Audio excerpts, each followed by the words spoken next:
Start कर दो। નમસ્કાર.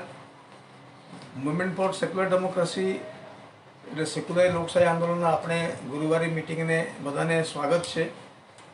સોરી, આજે આપણે થોડું મોડા શરૂ કરી રહ્યા છીએ કેમ કે આજે થોડા ટેકનિકલ ગીચ જે કહેવાય બધું ક્યારેક ક્યારેક થઈ જાય. હું હવે તો મજાક કરીને આપણે જે સ્પીકર સાહેબ આવ્યા છે એમને કહેતો હતો કે 4G 5G બધા હા જી એવું ત્યારે થતા હોય છે ટેકનોલોજી, ત્યારે એવું ગડબડ થતા હોય છે. એટલે આપણે બધા ટેકનોલોજી પર ડિપેન્ડ થઈએ છીએ. એટલે પણ આજે આપણે ચર્ચાની વસ્તુ જે છે બહુ અદ્ભુત વસ્તુ છે. જનરલી આપણે મુવમેન્ટ ફોર સેક્યુલર ડેમોક્રેસીમાં આપણે સાહિત્ય, સામાજિક વિજ્ઞાન, રાજનીતિક વિજ્ઞાન, કરંટ પ્રસંગો ઘણા બધા આપણે ચર્ચા કરીએ છીએ. આપણે કન્વીનર પ્રકાશભાઈ શાહ થોડુંક મને અત્યારે એમને તબિયત સારી નથી એટલે થોડા આવવાનું બંધ છે અત્યારે, પણ આવશે. પણ આજે આપણે ચર્ચા કરીએ છીએ જે 100 વર્ષ થઈ ગયા, બહુ હિન્દીના બહુ મોટા શોર્ટ સ્ટોરી રાઇટર, શું કહું આપણે શોર્ટ સ્ટોરી રાઇટર, લઘુકથા જે કહીએ છીએ બધું, શોર્ટ સ્ટોરી રાઇટર, મોટા writer Harishchandra પારસાઈ, 100 years of Harishchandra પારસાઈ. Hindi સાહિત્ય જગતમાં એમને તો બહુ અવદાન છે, બધા જાણે છે એમને. અને ત્યાં એમને સેન્ટનરી બધું કોલેજમાં, સ્કૂલોમાં અને સાહિત્ય સંગઠનમાં ચાલે છે. જનરલી આપણે હિન્દી સાહિત્યનું બહુ આપણે ખાસ કરીને બહુ ચર્ચા આપણે કરતા નથી. પ્રેમચંદનો આપણે ચર્ચા કરીએ છીએ, સાહેબબાબુને કરીએ છીએ, ઠાકોરના કરીએ છીએ, અને ક્યારે બીજા બધા જે બધું હોય વિશ્વ સાનીનું કંઈ ક્યારેક આપણે ચર્ચા કરી કાઢીએ, આપણે ચર્ચા કરતા હોઈએ છીએ. પણ આપણી સાથે જ આપણે જે સ્પીકર જે છીએ એ ડૉક્ટર અશોકસિંહ ચાવડા, ઈશ્વરસિંહ ચાવડા. તો એ ચાવડા સાહેબ ચૌહાણ સાહેબ શું થઈ રહ્યા છે મને ચૌહાણ સાહેબ આપણે ટીચર છે એટલે બધું, અને સંજોગવશ જે હરીશચંદ્ર પરસાઈ પણ ટીચર હતા અને સાહિત્યના જે સાધના કરવા માટે ટીચરશીપ છોડી પણ દીધા હતા અને મેગેઝિન ચલાવતા હતા. પછી મેગેઝિન ચલાવવાની તકલીફ પણ પડી. જીવનનો સંઘર્ષમય જીવન રહ્યું. પહેલાંથી મને પિતાશ્રી ગુજરી ગયા પછી એને આખા ઘર સંભાળવું પડ્યું. ફોરેસ્ટ ડિપાર્ટમેન્ટમાં કામ કર્યા અને એ સમયમાં બધું ફોરેસ્ટ ડિપાર્ટમેન્ટ કામ કરતાં કરતાં સાપ, બિચ્છુ ଏବଂ ઉંદર એની સાથે જીવન જાપન કરવું પડ્યું. અને એ સંઘર્ષ કરતાં અને પછી એ નાગપુરમાં MA થયા, પછી ટીચરશીપ કર્યા અને સાહિત્યના પ્રતિ એમને બહુ આકર્ષણ હતો. હું 50 વર્ષ પહેલાં જ્યારે આપણે બધા સાહિત્યના થોડા રસિક હતા, આપણે બધું કંઈ કરતા હતા બધું સાહિત્ય સંગઠન અને સાહિત્ય લખવાનું કે અનુવાદ કરવાનું, મને યાદ છે હું 2 હિન્દીથી એને અનુવાદ કર્યા હતા.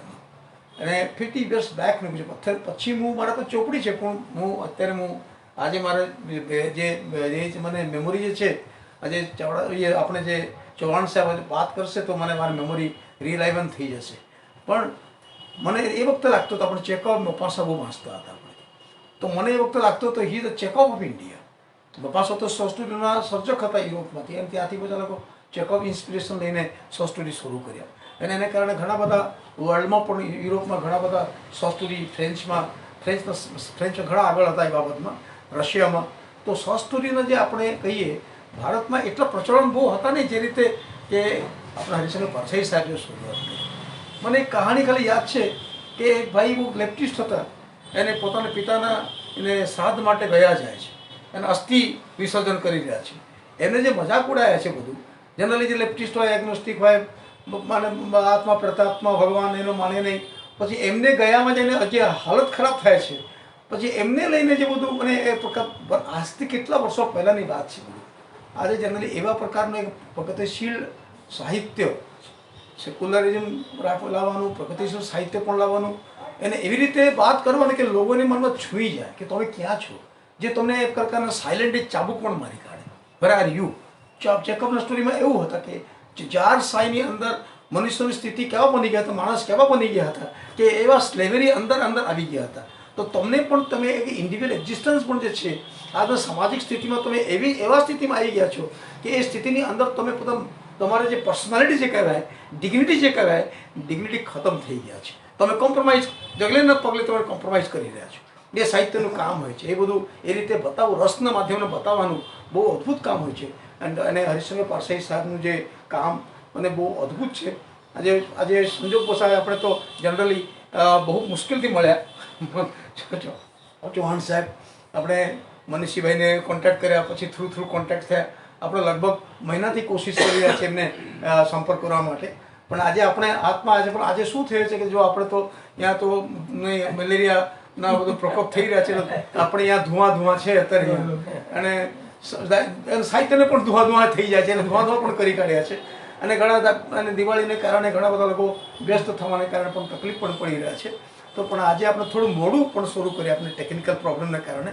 અત્યારે હું આપણે રિક્વેસ્ટ કરી રહ્યા છું કે આપણા સામે હરિશંકર પરસાઈ બાબતમાં આપણે બોલે, આપણે સાંભળીએ એમને, આપણે પછી ચર્ચા. ઘણા લોકો આપણે વાંચ્યા ના હોય, પછી મને લાગે છે કે એને આપણે સાંભળ્યા પછી ઘણા લોકો પછી વાંચવાનું શરૂ કરી દેશે, એ બધું એવું પણ થશે. બસ ભાઈ એટલા કહીને હું વાત કરું છું.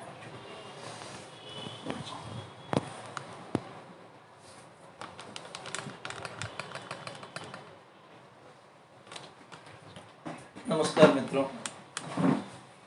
ये सुभग संयोग है कि हिंदी के दो बड़े व्यंगकार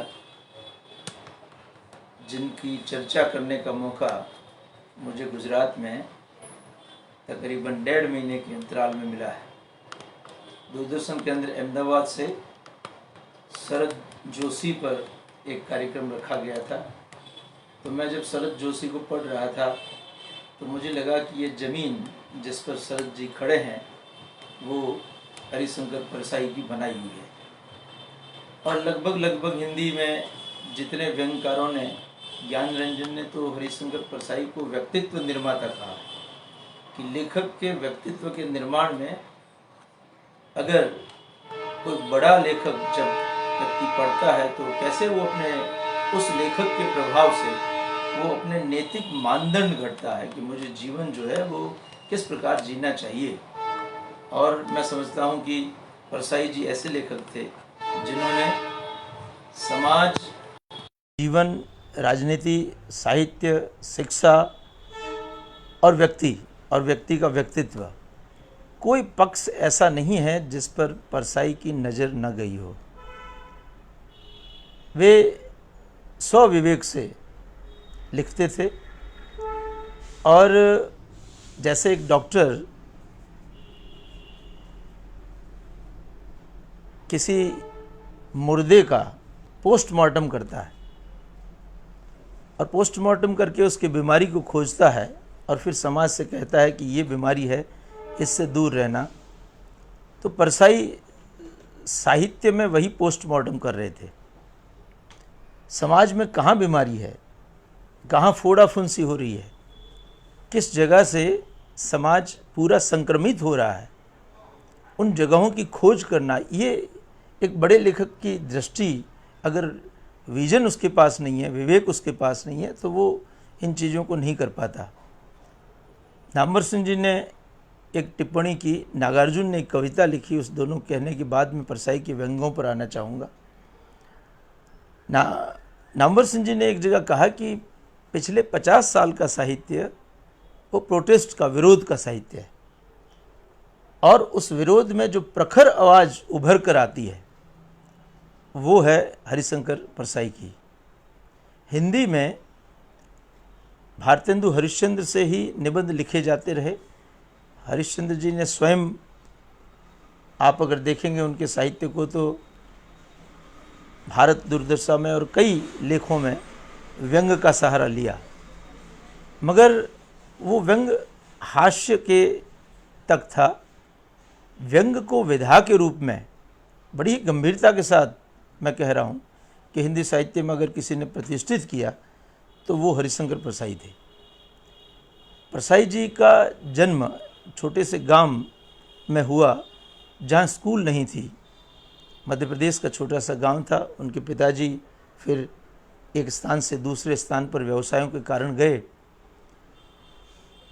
कोयले का ठेकेदारी का काम करते थे. कोयले की ठेकेदारी अचानक से डूबने लगी, आर्थिक संकट आने लगे.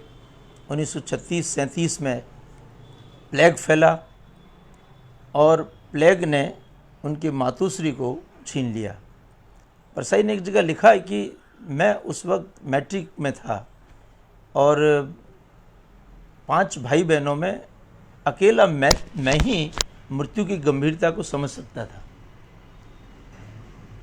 उसके बाद उनके पिताजी टूट गए, मगर परसाई कहते हैं कि मैंने अपने आप को हिम्मत दी। अब घर की जिम्मेदारी उनके ऊपर थी। उनका एक निबंध है गर्दिश के दिन। प्रत्येक परसाई प्रेमी को गर्दिश के दिन वाला निबंध जरूर पढ़ना चाहिए। सबके जीवन में गर्दिश आती है। संघर्ष के बाद अपने यहाँ कहा गया कि सोना भी लोहे में तप के और कुट के ही गहना बनता है। कोयला बहुत दिनों तक जब दबा रहता है तो हीरा बनता है। तो जो आत्मसंघर्ष के उन्होंने, मैं उन्हीं के शब्दों में कहूँ तो उन्होंने कहा कि मेरे पास कलम है और जीवंत चेतना है, वो जीवंत चेतना मुझे बचाए रखनी है। यानी एक लेखक सब कुछ करता है। गर्दिश के दिनों में परसाई जी ने कहा कि मैंने 3 चीज़ें सीखी। एक, फाका मस्ती सीखी। दूसरा, बिना टिकट ट्रेनों में यात्रा करना सीखा। और तीसरा, उधार मांगने की कला सीखी कि कैसे उधार मांगा जाता है। और बड़ी सहजता से, बहन की शादी थी, जेब में कुछ भी नहीं था, फिर भी एक सिद्धांत अपनाया कि हो जाएगा। ये जो हो जाएगा वो मुझे बल देता रहा। नागार्जुन ने परसाई के लिए जो पंक्तियां लिखी है, उन्होंने कहा है कि छूटने लगे अविरल गति से जब परसाई के व्यंग बाण, सरपट भागे तब धर्म ध्वजी दुष्टों के कंपित हुए प्राण। नागार्जुन, आप जानते हैं कि हिंदी में जनपद के कवि हैं, और एक जनपद का कवि उस समय जब ये परसाई के लिए, लेखक के लिए, समकालीन लेखक के लिए लिख रहा है, तो परसाई अपने समकालीन कवियों और लेखकों में किस प्रकार प्रसिद्ध थे। और सबसे बड़ी बात मैं बताऊं आपको कि परसाई प्रेमचंद के बाद शायद हिंदी जगत में सबसे ज़्यादा पढ़े गए, सबसे ज़्यादा पाठक उन्हें मिले। उन्होंने अखबारों में लिखने से कभी कोताही नहीं की। स्तंभ लेखन की प्रक्रिया गुजरात में जितनी समृद्ध है, ज़्यादातर गुजरात के बड़े लेखक यहाँ के अखबारों में लिखते रहे हैं। वो बात अलग है कि अखबार वाले क्या पारितोषिक देते हैं, मगर परसाई ने जन तक पहुँचने का एक ही मार्ग है, और वो है अखबार। एक पत्रिका यहाँ एक कहानीकार थे, कहानीकार ने लिखा है कि मैं उस समय परसाई के स्तंभ पढ़ने के लिए 20 मील साइकिल चला कर जाता था, और मुझे वो इतने प्रिय लगते थे कि जिस स्तंभ को नहीं पढ़ पाऊँ तो मुझे बड़ी बेचैनी होती थी अंदर से। तो आप सोचिए कि एक पाठक जिनके मन में परसाई के लिए इतना प्रेम हो, पर इतना प्रेम परसाई के लिए पत्रिकाओं ने नहीं दिखाया। परिमल ने, ज्ञानरंजन ने एक जगह लिखा है कि परसाई को परिमल ने नहीं अपनाया, गांधीवादियों ने नहीं अपनाया, रामवादियों ने नहीं अपनाया, समाजवादियों ने नहीं अपनाया, भैरव प्रसाद गुप्त जैसे प्रखर प्रगतिशील मार्क्सवादी लेखक ने भी परसाई को नहीं अपनाया। मगर किसने अपनाया परसाई को? तो वो लिखते हैं कि परसाई को लोगों ने अपनाया। और ये लेखक की बड़ी ताकत है। लोकप्रिय होना वो बड़ी बात नहीं है। फिल्म के अधिकांश जो अभिनेता होते हैं वो लोकप्रिय होते हैं, मगर व्यंग्यकार की लोकप्रियता अलग लोकप्रियता है। क्योंकि परसाई की नज़र में व्यंग्य क्या था, जिस विधा को उन्होंने हथियार के रूप में अपनाया। मैं हथियार जानबूझकर उपयोग कर रहा हूँ क्योंकि उन्होंने खुद लिखा है, गर्दिश के दिनों में उनका एक वाक्य है कि मैंने सोचा होगा रोना नहीं है, लड़ना है। जो हथियार हाथ में है उसी से लड़ना है। मैंने तब ढंग से इतिहास, समाज, राजनीति और संस्कृति का अध्ययन शुरू किया। साथ ही एक औधड़ व्यक्तित्व बनाया और बहुत गंभीरता से व्यंग लिखना प्रारंभ किया। तो परसाई के लिए व्यंग लिखना हंसी मजाक नहीं था। ये यहाँ गुजराती में एक शब्द है कटाक्ष। जैसे एक उत्तर भारत के मित्र ने मजाक करते हुए मुझसे एक बार कहा कि गुजराती में दाल खाओ या सब्जी खाओ, सब मीठी होती है, यानी सब में मीठा होता है। तो मैंने कहा यार परसाई जी के कहानी पढ़ो, संस्मरण पढ़ो, उपन्यास पढ़ो या निबंध पढ़ो, उसमें व्यंग जरूर होगा। तो व्यंग को उन्होंने केवल निबंध तक सीमित नहीं रखा, उनकी आप कहानियाँ देखें। अभी धीरू भाई मित्र बात कर रहे थे माता दिन चाँद पे, मैं उस पर भी आऊँगा, उनकी कहानियों पर भी। पहले हम कुछ निबंधों की चर्चा कर लें। तो व्यंग में वो केवल दूसरे पर व्यंग करते हैं ऐसा नहीं है। एक निंदा रस करके व्यंग है कि व्यक्ति की सबसे बड़ी, जो सबसे ज़्यादा आनंद आता है, नवरसों में एक रंग परसाई ने जोड़ा, वो है निंदा रस। तो मेरे वहाँ एक मित्र आया, उसने सूचना दी कि फलां आदमी जो है वो कल शाम को आया था और मेरे घर आया था और तुम्हारी बड़ी निंदा कर रहा था। दूसरे दिन वो पहुँच गया मेरे घर। आते ही बंदे ने झूठ बोला कि मैं अभी बस जस्ट आया हूँ, रेलवे से उतरा हूँ और सीधा आपके घर आया हूँ। परसाई मन ही मन लिखते हैं कि आते ही बंदा कितना झूठ बोल रहा है, कल रात को आया मेरी बखियाँ उगाड़ी है और अब मुझे कह रहा है। तो आके सीधा ऐसे गले मिला जैसे आत्मीय जन मिलते हैं। तो परसाई ने कहा मैंने अपने को अलग कर दिया। ये आप देखिए, कोई आपसे गले मिले और आप अपने को अलग करें और फिर गले मिले। और फिर परसाई जी लिखते हैं कि मैंने भी मौका देखा और मैंने कहा कि मौका अच्छा है, अपने दुश्मनों की भी धुलाई करवा दी जाए। तो मैं जैसे आरी में लकड़ी कटती है और लकड़ी काटने वाला आरे के आगे लकड़ी खिसकाता जाता है, वैसे ही मैं अपने दुश्मनों के नाम खिसकाता गया और वो उनको काटता गया। तो मुझे बड़ा आत्मसंतोष हुआ कि चलो अच्छा हुआ, कम से कम दूसरे के माध्यम से काफ़ी मेरे दुश्मनों की मैंने निपटारा कर दिया। तो ये निंदा रस मैंने इसलिए कहा कि थोड़ा सा हल्का वातावरण बने। परसाई व्यंग को क्या समझते थे? मैं आपको एक चीज़ और बता दूं कि परसाई के व्यंगों का सबसे ज़्यादा अगर किसी ने दुरुपयोग किया हो या उपयोग किया हो तो रजनीश जी ने किया, क्योंकि संयोग से रजनीश जी भी जबलपुर के रहने वाले थे। परसाई ने एक निबंध भी टॉर्च के व्यापारी करके उनके रजनीश जी पर लिखा है और वो उस निबंध में कहते हैं कि हम तो सीधी टॉर्च बेचते हैं कि जो उजाला देती है, मगर ये लोग रहस्यमयी टॉर्चें बेचते हैं और उस रहस्यमयी टॉर्च से पता नहीं किस उजाले से वो खुद उज्जवल हो जाते हैं। मतलब इतना बड़ा बंगला और गाड़ी और सब कुछ प्राप्त कर लेते हैं। यस, ये चमत्कार है। परसाई कहते हैं कि सच्चा व्यंग जीवन की समीक्षा होता है। वह मनुष्य को सोचने के लिए बाध्य करता है, अपने से साक्षात्कार जरूर करता है, चेतना में हलचल पैदा करता है और जीवन में व्याप्त मिथ्याचार, पाखंड, असमंजस्य और अन्याय से लड़ने के लिए उसे तैयार करता है। यानी व्यंग आपको बल देता है। व्यंग के बारे में साहित्य में जो परिभाषा है वो इस प्रकार का है कि ऐसी विधा कि आपको कोई थप्पड़ मारे, गाल चरमरा जाए पर आप उसको कुछ कह नहीं सकते। जैसे अंधे को आप कहें कि आप नयन सुख, उसके पास नयन नहीं है पर हम नयन सुख कहते हैं, तो वो एक प्रकार का व्यंग है। तो व्यंग वो चीज़ है कि सामने वाले को तीर तो चुभता है पर तिलमिला के रह जाता है, वो कुछ कह नहीं पाता है। तो यहाँ परसाई ने जो व्यंग लिखे हैं उसके क्षेत्र के ऊपर अगर आप दृष्टि करेंगे तो मैं मानता हूँ कि एक बहुत बड़ा समुद्र खगारा, समाज के किसी वर्ग को परसाई ने न छुआ हो, समाज की किसी समस्या को परसाई ने न छुआ हो, ऐसा परसाई के व्यंगों में देखने को मिलता नहीं है।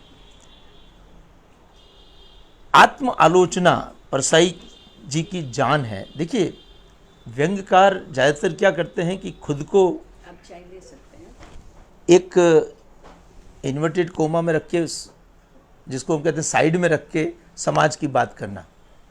पर परसाई के व्यंगों में ये नहीं है। परसाई जब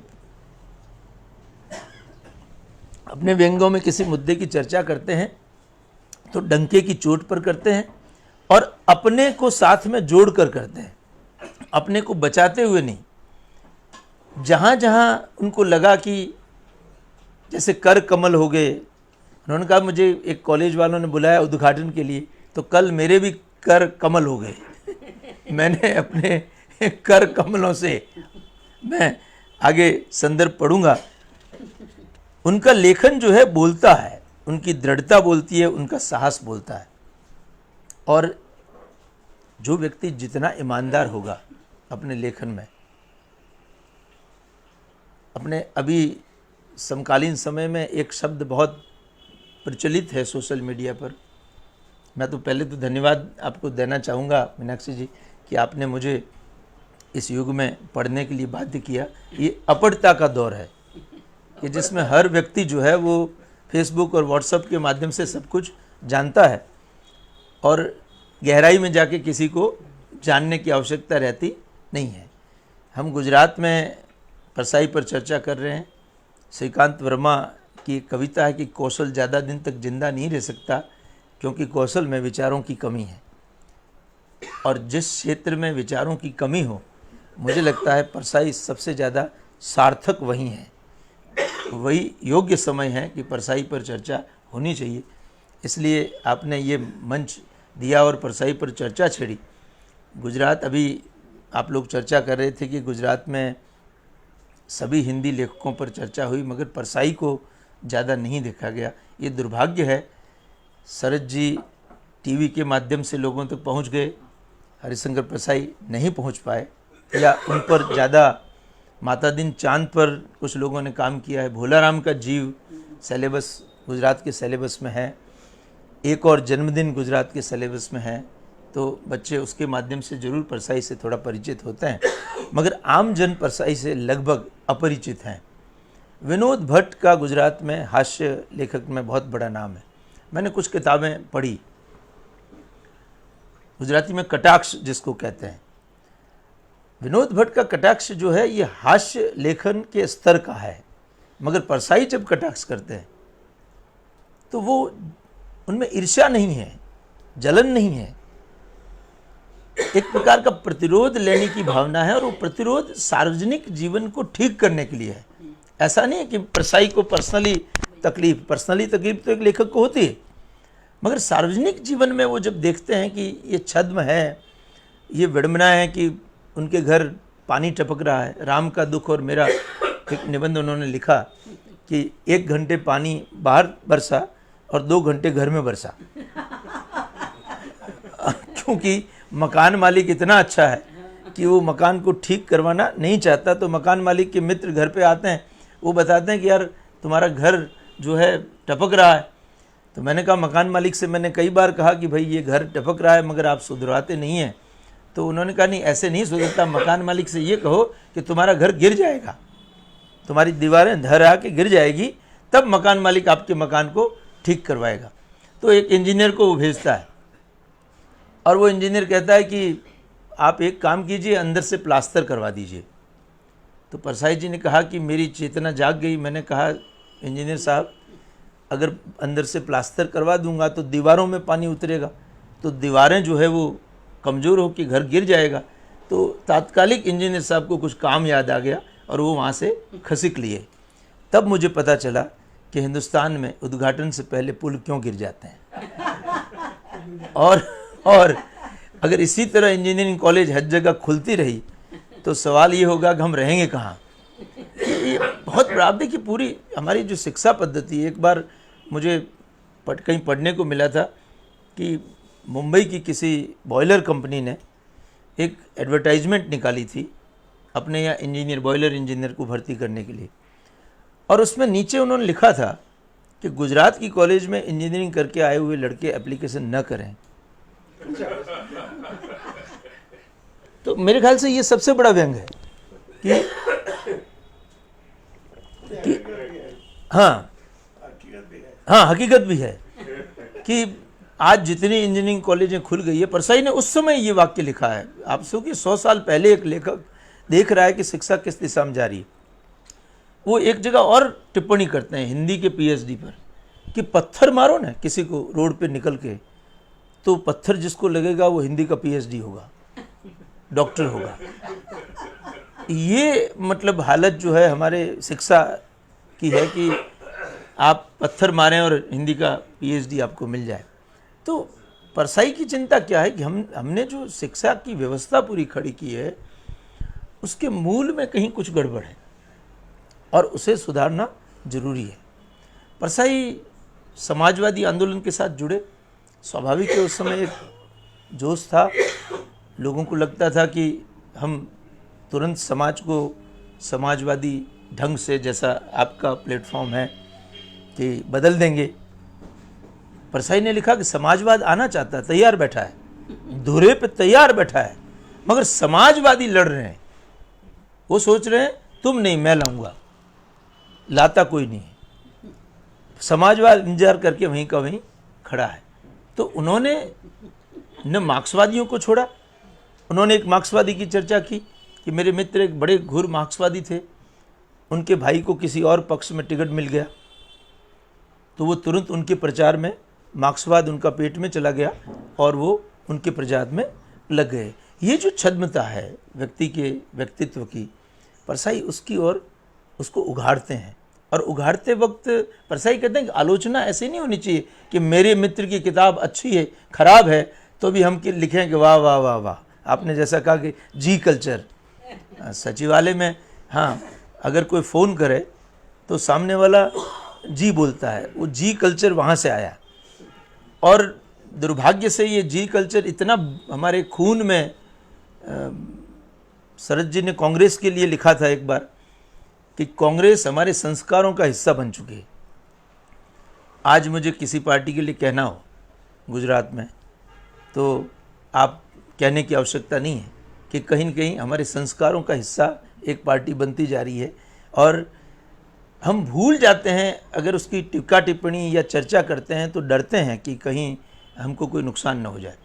मुझे एक जगह कहा गया था कि आप राजनीतिक टिप्पणी करने से बचें, मगर मुझे अपनी टिप्पणी नहीं करनी थी। मैं तो जिस लेखक की चर्चा कर रहा हूँ उसने जो टिप्पणी की है, और वो इतना साहसी कि वो इमरजेंसी पर भी चर्चा खुलकर कर सकता है, क्योंकि वो कहते हैं कि मुझे कुछ खोना नहीं है।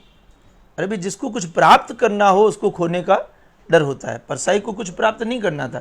औंधड़पन जिसको कहते हैं, एक फ़कीराना अंदाज जो हिंदी में कबीर के पास था, जो हिंदी में मुक्तिबोध के पास था, वो कहीं न कहीं समाज की मुक्ति की चाह वो कहीं न कहीं परसाई के पास भी थी।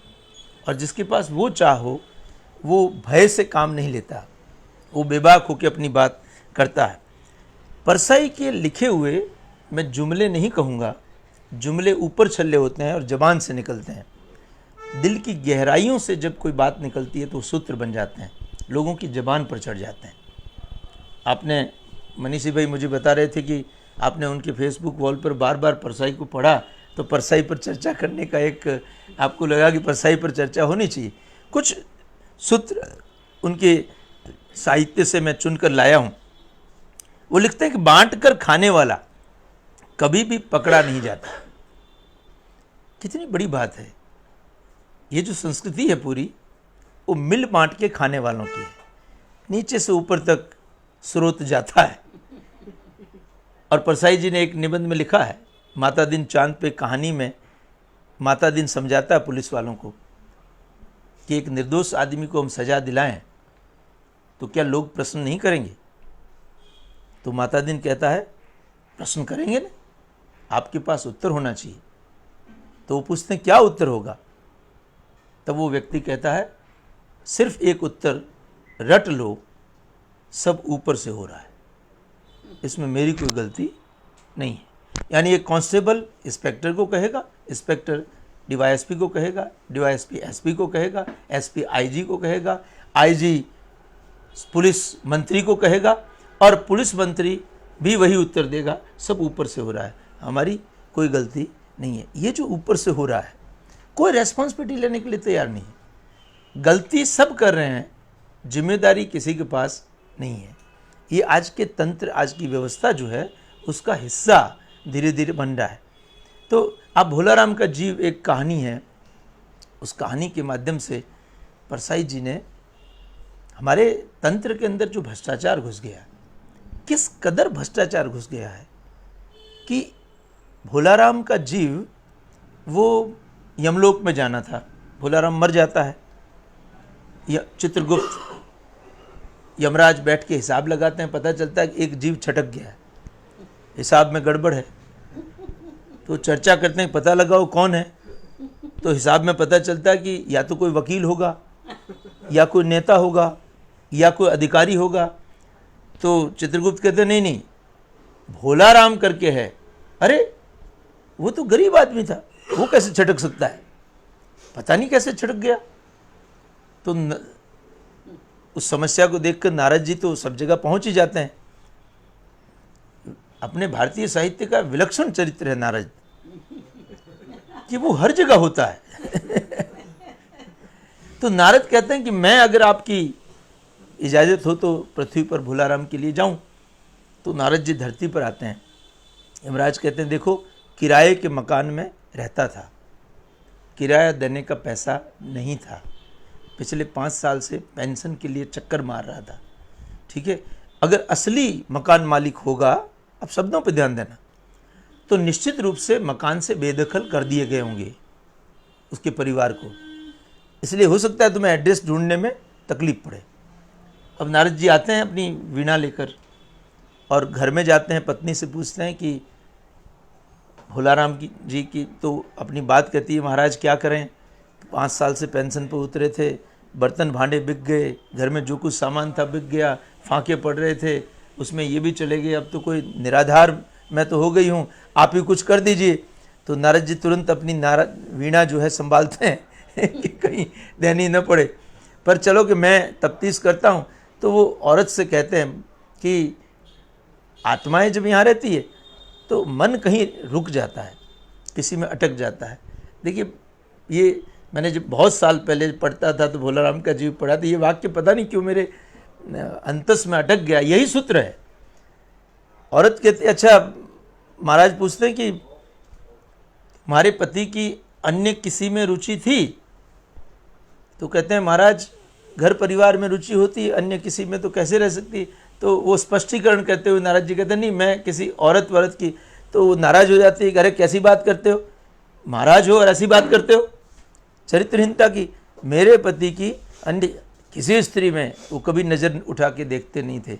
वहाँ परसाई जिंदा होकर लिखते हैं कि यही भ्रम अच्छी गृहस्थी का आधार है।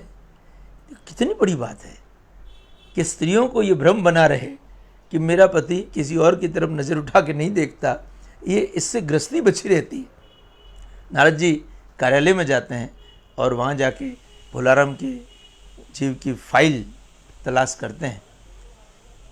तो भोलाराम क्योंकि कई सालों से चक्कर मार रहा था, एक बाबू दूसरे से कहता कि मेरे पास नहीं है, जैसा कि टेबल कल्चर, अब पूरा कथा पढ़ें तो ऐसा लगता है कि सचिवालय जिंदा कर दिया है। हाँ, इस सचिवालय में चश्मा रख के लोग चले जाते हैं और फिर पूछते हैं कि कहाँ गए, कि चश्मे यहीं पड़े, पता चलता है कि चश्मे 2 रखते हैं। हाँ, अच्छा। हाँ, तो वहाँ जो ऑफिस कल्चर होता है, जो ऑफिस कल्चर डेवलप किया, परसाई को ये पीड़ा है कि हमने 60 सालों के अंदर जिस लोकतंत्र की स्थापना की थी वो जनता की सेवा के लिए की थी, और क्या जनता की सेवा करने वाले लोग अपनी जिम्मेवारी निभा रहे हैं। तो बेचारे नारद जी परेशान हो जाते हैं, एक जगह से दूसरी जगह, यहाँ नहीं वहाँ जाओ, माथुर जी के पास, तिवारी जी के पास, त्रिपाठी जी के पास, वो चक्कर मारते रहते हैं। अंत में एक साहब मिलते हैं, वो पूछते हैं अच्छा किसके लिए आए हैं महाराज। तो बोले भोलाराम के जीव की फाइल थी। अच्छा अच्छा अच्छा, फाइल तो कहीं पड़ी होगी, तो वो अपने नीचे दबा के बैठे हुए हैं और वो एक वाक्य कहते हैं कि भोलाराम की फाइल तो कब की पास हो जाती पेंशन, पर उस पर वजन नहीं रखा था। अब वो स्वर्ग का आदमी, उसे वजन का अर्थ पता नहीं, क्योंकि ये तो पृथ्वी की भाषा है। तो वो कहते हैं कि भाई पेपर वेट पड़ा है, आप उठा के रख दीजिए। बोले नहीं नहीं नहीं, ये वजन नहीं है। तो नारद जी कहते हैं मुझे समझाइए क्या वजन है। कि जैसे मेरी बेटी संगीत सीख रही है तो ये वीणा उसके काम आ सकती है। तो नारद जी तुरंत अपनी वीणा संभालते हैं कि पृथ्वी वाले मुझे भी छोड़ेंगे नहीं। हाँ, और वो फाइल निकालते हैं वीणा के देने पर, तब जोर से वो अधिकारी पूछता है किसकी फाइल थी, तो नारद जी कहते हैं भोलाराम की। तो अंदर से कोई बोलता है हाँ मैं ही हूं। तो नारद समझ जाते हैं कि आवाज किसकी है। बोलते हैं भोलाराम, बोले हाँ मैं यहां बैठा हूं, पिछले 5 साल से ये फाइल खिसक नहीं रही है। ये व्यंग आप सोचिए, एक आत्मा तक को परसाई कैसे कथा में बुनते हैं कि एक आदमी 5 साल से जूते घिस रहा है और उसके हक का पैसा है, उस पर कोई एहसान नहीं कर रहा है, उसने जीवन दिया है, उसे आप पेंशन ढंग से नहीं दे सकते। दूसरा सूत्र है कि बाराती से ज्यादा बर्बर जानवर कोई नहीं होता। तीसरा सूत्र मैं पढ़ता हूं कि भगवान को साक्षी करके अदालतों में जितना झूठ बोला जाता है उतना भगवान की पीठ पीछे नहीं बोला जाता। मुकदमे चलते रहते हैं, चलते रहते हैं, चलते रहते हैं, वर्षों लग जाते हैं। उन्होंने एक मिथक का सहारा लिया इस निबंध में, और वो कहते हैं कि अच्छा हुआ कि भगवान कृष्ण ने महाभारत का 18 दिन का युद्ध करवा के न्याय कर दिया। अगर अर्जुन और ये लोग अदालत में चले गए होते तो अब तक मुकदमा चल रहा होता और निर्णय नहीं आता। हाँ, कोई बचा नहीं होता और अब तक निर्णय नहीं आता। किसी को यह अधिकार नहीं है कि जन्म के पहले वह अपना बाप चुन ले। प्रजातंत्र तो भेड़ों के झुंड का नाम है। जिसके हाथ में फिल्मी पत्रिका है वह बगल में बैठे भगवान से भी बात नहीं करेगा। ये कुछ सूत्र मैंने जानबूझकर आपके सामने रखे। अब मैं कुछ निबंधों के हवाले से, कि परसाई एक निबंध है उनका ठिठुरता हुआ गणतंत्र। राजनीति में, साहित्य में, कला में, धर्म में, शिक्षा में अंधे बैठे हैं और आंख वाले उन्हें ढो रहे हैं। अंधे में अजब कायापन आ गया है। वह खरे खोटे सिक्के को पहचान जाता है, जैसे पैसे सही गिन लेता है। उसमें टटोलने की क्षमता आ जाती है। वह पद टटोल लेता है, पुरस्कार टटोल लेता है, सम्मान के रास्ते टटोल लेता है। परसाई 26 जनवरी को दिल्ली गए, 2-3 बार गए। उन्होंने लिखा कि मैंने महसूस किया कि उस दिन सूरज नहीं निकलता। तो मैंने अपने राजनीतिक मित्रों से पूछा कि भाई सूरज कब निकलेगा।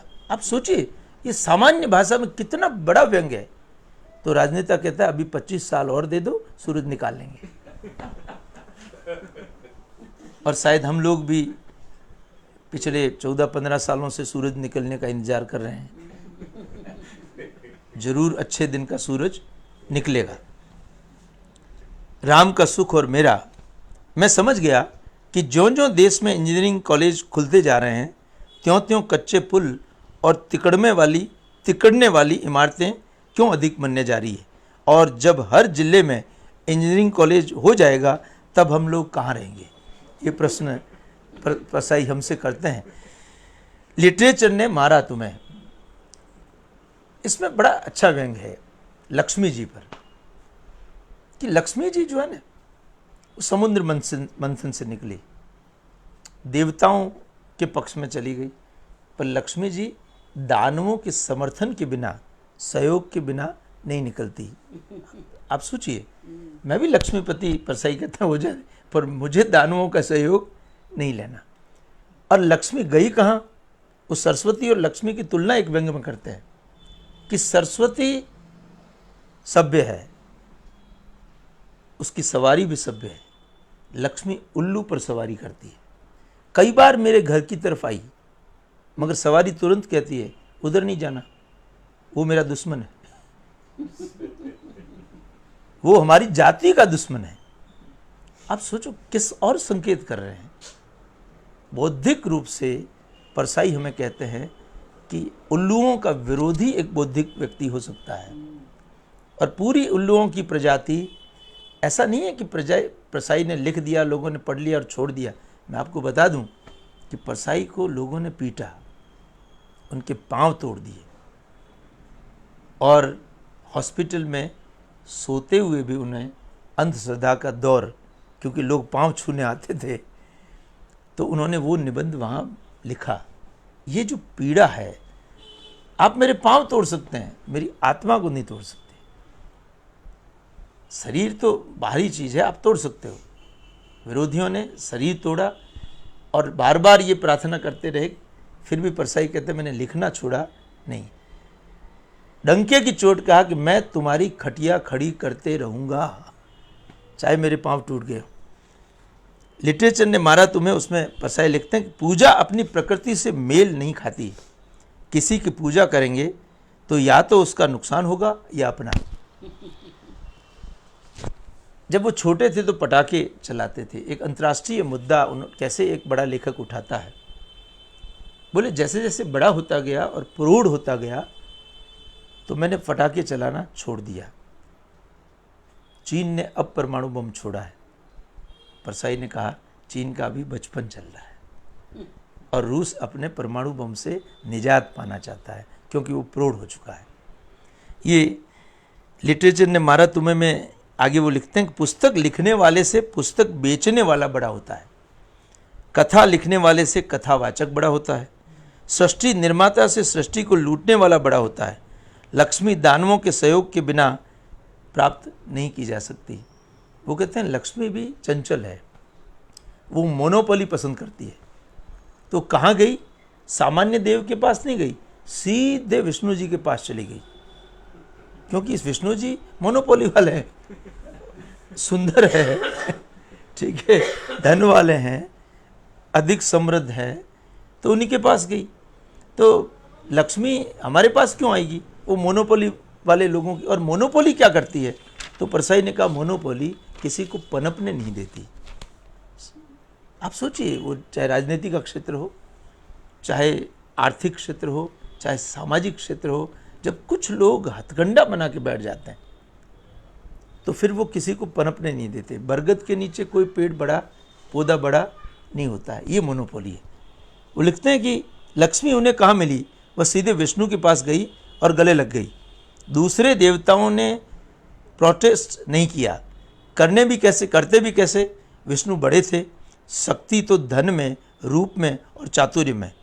लक्ष्मी सीधी मोनोपोली में जाकर मिल गई। मोनोपोली छोटे को पनपने नहीं देती। एक गरीब मुनि नारद को शादी करने के लिए सुंदर चेहरे की जरूरत पड़ी थी। विष्णु ने उसे बंदर का चेहरा दिया, फिर खुद जाकर स्वयंवर में बैठ गए और जिस लड़की पर उस बेचारे का जी आ गया उससे अपने गले में वरमाला डलवा ली। कहते हैं नारद, वह तुम्हारा मोह था। आगे परसाई लिखते हैं और हुजूर आपका। नारद का मोह था और हुजूर आपका। एक पंडित जी भाषण दे रहे हैं, अंधश्रद्धा का दौर, और वो कहते हैं कि ये शरीर तो माया है, इस शरीर को क्या पुष्ट करना। परसाई कहते हैं कि मेरी नज़र पड़ी कि बादाम वाला दूध स्वामी जी के लिए लाया गया और स्वामी जी उसको पी रहे हैं, तो तुरंत स्वामी जी का अंध भक्त कहता है कि स्वामी जी अपने लिए नहीं पीने हैं, कीड़े मकोड़ों को खिला रहे हैं। ये शरीर जो कीड़े मकोड़ों को पोस्ट करने के लिए है। एक निबंध जो जिस पर बहुत ज़्यादा इस पुस्तक का शीर्षक भी प्रेमचंद के फटे जूते हैं। आप जानते हैं कि प्रेमचंद हिंदी के बहुत बड़े लेखक, जिनके लिए उर्दू वाले कहते थे, हालांकि पहले प्रेमचंद भी उर्दू में लिखते थे, बाद में वो हिंदी में आए, पर उर्दू वालों ने कहा है कि काश हमारे पास भी एक प्रेमचंद होता। मुझे कई बार इच्छा होती काश गुजरात के पास एक परसाई होता तो ज़्यादा अच्छा था। पर वो प्रेमचंद का एक फ़ोटो परसाई देखते हैं, कहाँ से विषय उठता है, और उस फोटो में परसाई की नज़र वो प्रेमचंद के जूतों पर चली जाती है। जूता आगे से फटा हुआ है। आप सोचिए कि एक लेखक कैसे सोचता है, और उस जूते के माध्यम से वो प्रेमचंद को संबोधित करते हुए कहते हैं, मुझे लगता है तुम किसी सख्त चीज को ठोकर मारते रहे हो, कोई चीज जो परत दर परत सदियों से जमती गई, उसे शायद तुमने ठोकर मारकर अपना जूता फाड़ दिया। क्या चीज़ थी वो? आप प्रेमचंद की गांठ कहानी पढ़िए।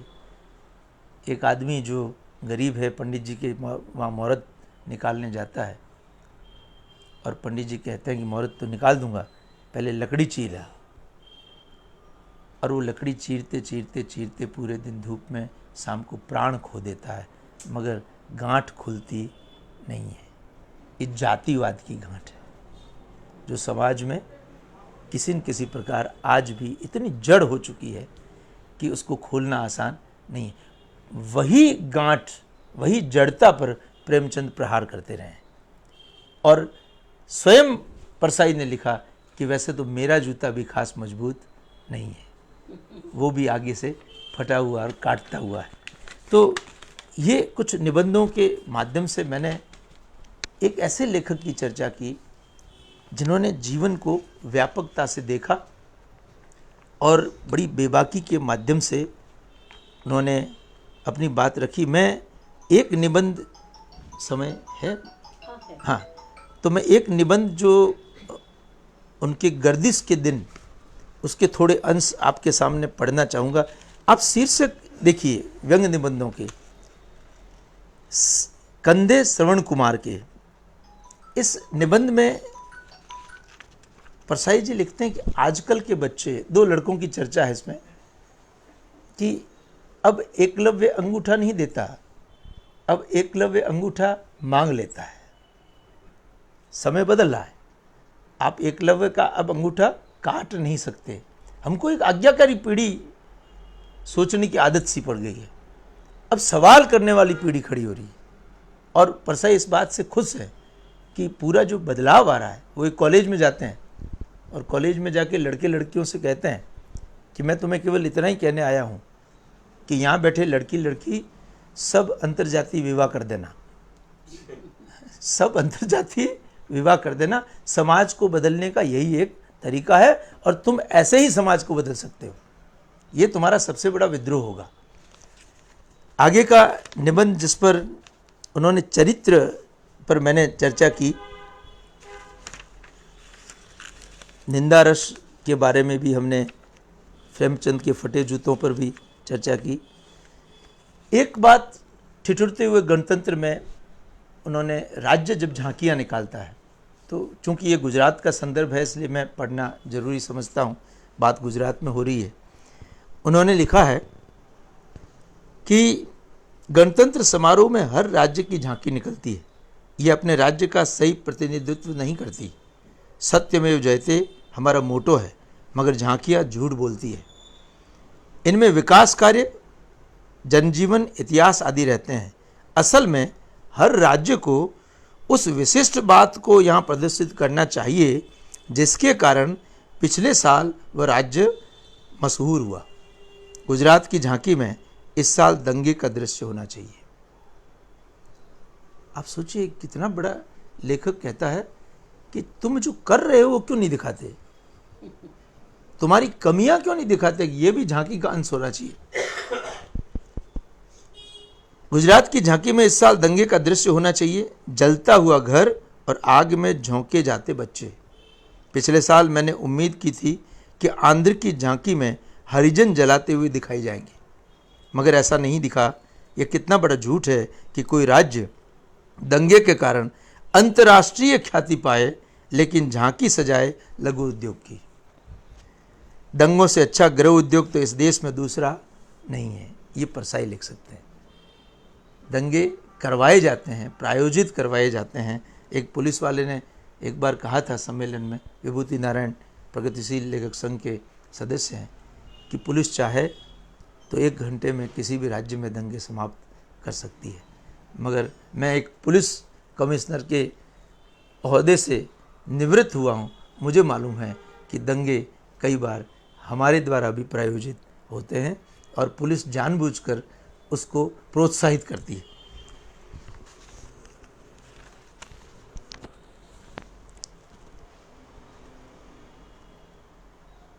अब किस प्रकार नए शासन में भ्रष्टाचार व्याप्त हुआ, तो फिर ताज देखा, ताजमहल को देखकर उन्होंने चर्चा की, काफ़ी सारे लेखकों को याद किया, मगर वो वर्तमान राजनीति पर तंज कसते हुए लिखते हैं कि अगर किसी राजा ने अपनी प्रिया की याद में ताज बनवा लिया तो कोई बात नहीं। आज के नए राजा भी तो यही करते हैं। कॉरपोरेशन का सदस्य अपने घर के सामने सीमेंट की सड़क बनवा लेता है जिससे प्रिया के पांव में कंकड़ न पड़े।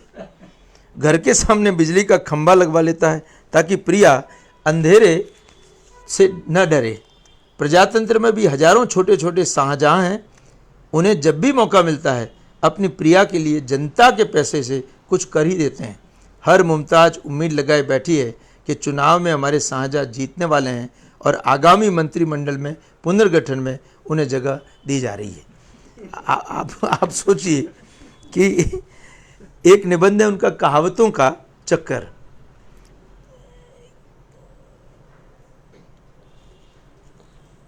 पिछले साल की बात है, एक सज्जन बड़े पूर्ण कंठ फुल थॉटेड मार्क्सवादी थे। अब आप सोचिए, एक मार्क्सवादी लेखक जो मार्क्सवाद में विश्वास करता है, मगर वो ऐसा नहीं है कि मार्क्सवादियों को छोड़ देगा। वो मार्क्सवादियों में भी जहाँ दिखेगा कि यहाँ कमी है वहाँ वो संकेत करते जा रहे। उन्होंने जो कहावत उठाई है कि मैंने कहावत पढ़ी थी, blood is thicker than water, blood is thicker than water. तो वो लिखते हैं कि एक सज्जन बड़े पूर्ण कंठ मार्क्सवादी थे। होटल में बैठकर युवकों को द्वंद्वात्मक भौतिकवाद समझाते थे। एक चुनाव में उनके बड़े भाई जनसंघ की ओर से चुनाव के लिए खड़े हुए। हमारे मार्क्सवादी भाई उम्मीदवार को छोड़कर प्रतिक्रियावादी भाई का प्रचार करने लगे। लोग हैरत में कहते हैं, बड़ा आश्चर्य है, यह तो मार्क्सवादी था, हम समझ गए, blood is thicker than Marxism, blood is thicker than Marxism. समाज का नैतिक पतन, जिस पर सबसे ज़्यादा शायद दृष्टि परसाई जी की गई, और वो कितना नैतिक पतन हुआ, तो उन्होंने सामान्य से उदाहरणों से हमको उस ओर संकेत किया। वो लिखते हैं कि अपने दोस्त को अपना पुस्तकालय दिखाने ले गया। हजारों बढ़िया पुस्तकें थी। मित्र देखकर दंग रह गया, बोला, बड़ा भारी स्टॉक है आपके पास पुस्तकों का, पर ये ऐसी बेतरतीब पड़ी है, इन्हें आप अलमारियों में रखिए। जवाब मिला, सो कैसे हो सकता है, पुस्तकें तो मांगे से सब दे देते हैं पर कोई अलमारी तो नहीं देता नहीं। यानी वो पुस्तकें लोगों की थी जो वापस लौटाई गई नहीं है। पुस्तकें तो लोग दे देते हैं। बोले भारत में ये तकलीफ है कि लोग चीज ले जाते हैं, देना भूल जाते हैं। उन्होंने एक जगह लिखा है कि हमारी नैतिकता कैसी है। सदाचार का तावीज, एक कहानी है उनकी, जिसमें राजा कहता है कि मेरे सारे कर्मचारी भ्रष्टाचारी हो गए हैं। तो एक तावीज बनाने वाला आता है कि साहब मैं ऐसा तावीज बनाता हूँ जिसके बांधने से व्यक्ति में सदाचार आ जाता है, वो ईमानदार हो जाता है। तो राजा कहता है कि बस फैक्ट्री लगाओ, हम आपको धन देते हैं। और वहाँ फैक्ट्री लगाई जाती है कि एक दो नहीं, करोड़ों चाहिए। आप देखिए, हर शब्द आप देखिए, एक दो नहीं चाहिए, हमको करोड़ों तावीज चाहिए। तो राजा ने 1-2 तारीख को जब पगार होती है तब तावीज की परीक्षा ली, तो सब तावीज बोलने लगा ईमानदार। एक आदमी पैसे लेके गया, राजा भेष बदल कर गया कि ले लो 100 रुपये, मेरा काम कर दो। तो तावीज कहता, चल हट, मैं पैसे वैसे नहीं लेता। तो राजा ने कहा, तावीज काम कर रहा है।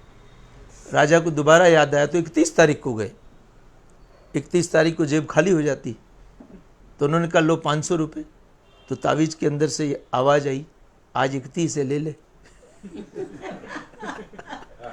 तो हमारी पूरी की पूरी जो नैतिकता है वो इस प्रकार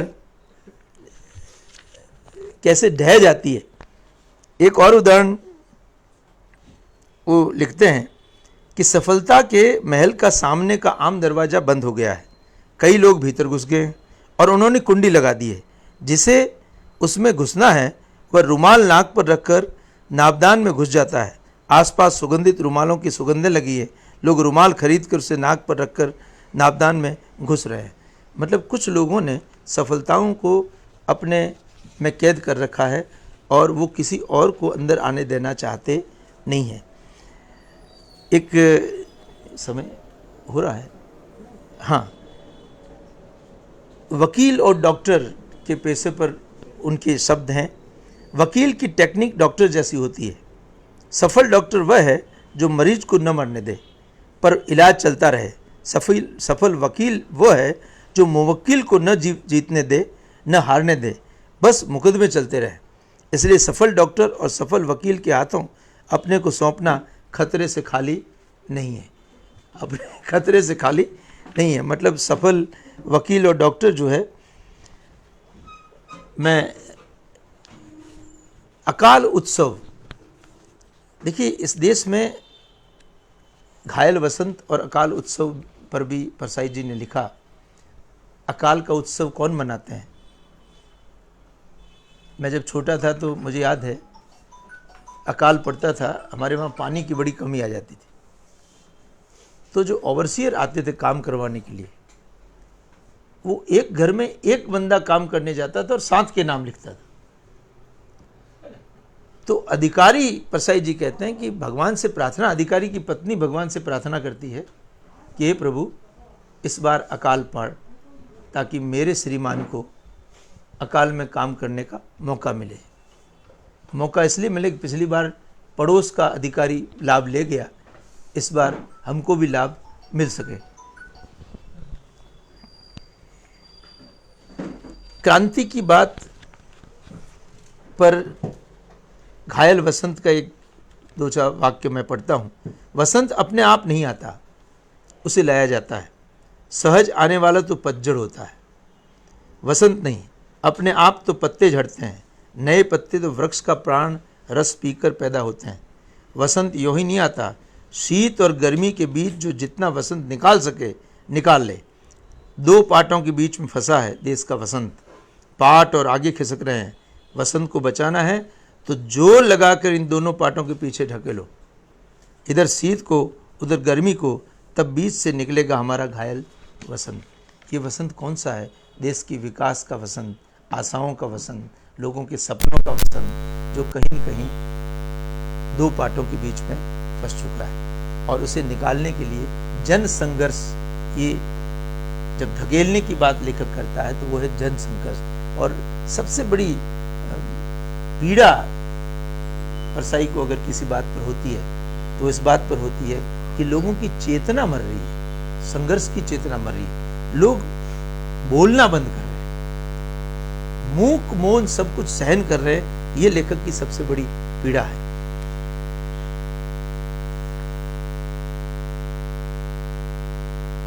एक बहुत प्यारा निबंध जिस पर बड़ी बहुत चर्चा हुई और लोगों के मुंह पर चढ़ गया, वो है 2 नाक वाले लोग।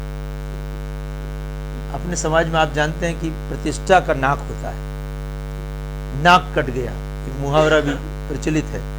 तो उसी मुहावरे की तर्ज पर परसाई लिखते हैं कि कुछ बड़े आदमी जिनकी हैसियत है, एक शब्द पे ध्यान दीजिएगा आप, इस्पात की नाक लगवा लेते हैं और चमड़े का रंग चढ़वा देते हैं। काला बाजार में जेल हो जाए, औरत खुलेआम दूसरे के साथ बॉक्स में सिनेमा देखती है, लड़की का सार्वजनिक गर्भपात हो चुका है, लोग उस तरह लिए नाक काटने को घूम रहे हैं। मगर काटे कैसे? नाक तो स्टील की है, चेहरे पर पहले जैसी फिट है और शोभा बढ़ा रही है। जो बहुत होशियार है वे नाक को तलवे में रखते हैं। तुम सारे शरीर को ढूंढो, नाक नहीं मिलती। नातिन की उम्र की 2 लड़कियों से बलात्कार कर चुके हैं, जालसाजी और बैंक का धोखा देने में पकड़े जा चुके हैं। लोग नाक काटने को उतावले हैं पर नाक मिलती ही नहीं, वह तो तलवे में है। कोई जीव शास्त्री अगर नाक की तलाश भी कर दे तो तलवे की नाक काटने से क्या होता है? नाक को चेहरे पर कटे तो कुछ मतलब बने। ये छद्म जो लेकर लोग घूमते हैं कि शर्म धीरे धीरे, परसाई ने एक निबंध में लिखा कि लोग पहले आते थे, अगर आप मेरे पास आते हैं कि मेरा बच्चा परीक्षा में बैठा है तो सीधे बात नहीं करते थे, क्योंकि अंदर से कहीं महसूस करते थे कि यार मैं कैसे किसी को नंबर बढ़वाने की बात कहूं। अभी एक मित्र ने एक वाकया सुनाया, हमारे समाज की ट्रेजेडी, इसलिए परसाई ने नहीं लिखा, मैं वर्तमान। एक मित्र ने कहा कि एक पीएचडी की छात्रा ने एक लेखिका को फोन किया जिस पर वो पीएचडी कर रही थी, मैं नाम नहीं लूंगा, और सीधा प्रश्न करते हुए कहा कि मैं आपके ऊपर पीएचडी कर रही हूँ, मैडम मैं आपको 3 लाख रुपए दे दूंगी, आप मुझे पीएचडी की थीसिस लिख के दे दें। आप सोचिए कि उन लेखिका ने उस बच्ची से पूछा कि पहले तो तुम ये बताओ कि मेरे नंबर किसने दिए और तुम्हारे गाइड का नाम बताओ, मैं उनसे बात करना चाहता हूं।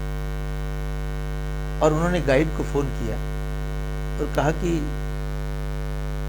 उस बच्ची का ऐसे साहस कैसे हुआ मेरे साथ बात करने। एक लेखक की सबसे बड़ी शक्ति क्या है? उसकी नैतिकता। और आप उससे कह रहे हैं जिस पर आपको काम करना है। तो वर्तमान जो शिक्षा प्रणाली है और बच्चों में जिस प्रकार के संस्कार आ रहे हैं कि चोरी करके सफलता पाना सबसे आसान है, वो बड़े दुर्भाग्यपूर्ण। मैं तो शिक्षक हूं इसलिए कई बार कहता हूं कि नवनीत भाई ने गुजरात के विद्यार्थियों का हित नहीं किया, बहुत बड़ा हित किया।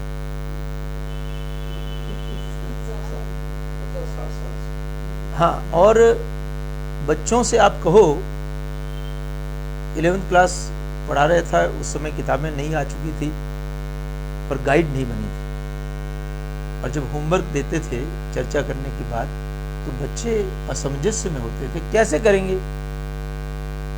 आपके पास टेक्स्ट है, आपके पास शिक्षक है, मगर बच्चा ये प्रश्न पूछ रहा है कैसे करेंगे, क्योंकि वो जो काम करता है वो ना आपसे करता है ना टेक्स्ट से करता है, वो नवनीत भाई से करता है।